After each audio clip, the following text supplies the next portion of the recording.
سورہ مزمل میں یاد رکھیں ایسی برکات ہیں کہ جس کی وجہ سے آپ کی زندگی میں سے بندش بھی ختم ہوتی ہے، حسد بھی ختم ہوتا ہے، دشمنوں کے شر سے حفاظت بھی ہوتی ہے، جادو ٹونا بھی ختم ہوتا ہے، ہر طرح کے مسائل حل ہوتے ہیں۔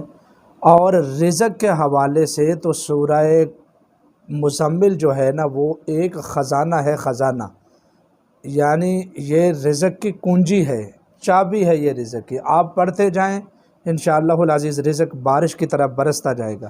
یہ ایک سوال ہے کہ آپ میرا مسئلہ حل کر دو گے پلیز، کوئی بھی کام نہیں ہو رہا، کئی سال ہو گئے ہیں، میں بہت مشکل سے ہوں اور زندگی سے میں تنگ آ چکا ہوں، اب تو زندگی گزارنا بھی مشکل ہو گئی ہے۔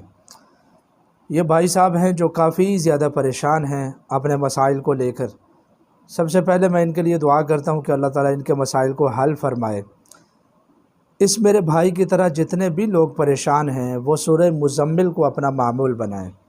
سورہ مزمل میں یاد رکھیں ایسی برکات ہیں کہ جس کی وجہ سے آپ کی زندگی میں سے بندش بھی ختم ہوتی ہے، حسد بھی ختم ہوتا ہے، دشمنوں کے شر سے حفاظت بھی ہوتی ہے، جادو ٹونا بھی ختم ہوتا ہے، ہر طرح کے مسائل حل ہوتے ہیں۔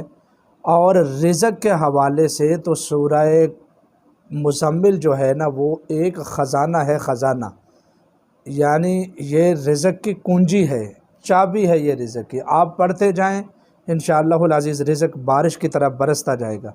7 مرتبہ آپ روزانہ، یا اس طرح کے جتنے بھی لوگ ہیں جو بڑے پریشان ہیں وہ 7 مرتبہ روزانہ سورہ مزمل پڑھنے کی عادت بنائیں۔